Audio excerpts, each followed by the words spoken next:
Hi అండి అందరికీ. బయట వెదర్ చల్లగా ఉంది కదా, మంచిగా వెల్లుల్లి చారు రసం చేసుకుందాం. ఈ క్లైమేట్కి చాలా బాగుంటుందండి. వచ్చేయండి, కావాల్సిన పదార్థాలు చూసేయండి. సన్నగా టమాటాలని సన్నగా తరుక్కుందాం.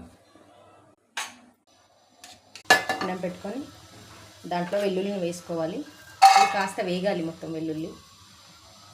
కలర్ మారగానే టమాటాలు వేసేసుకోవాలి.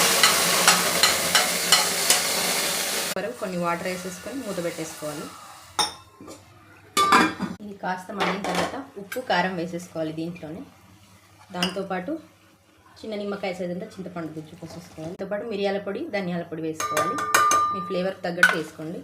చక్కగా ఇలా మరుగుతున్నప్పుడు వేరే దాంట్లో పోపుకి వేసుకోవాలి. పోపుకి ఆయిల్ తీసేసుకొని దాంట్లో జీలకర్ర, ఆవాలు, పసుపు 3 వేసేసుకోవాలి.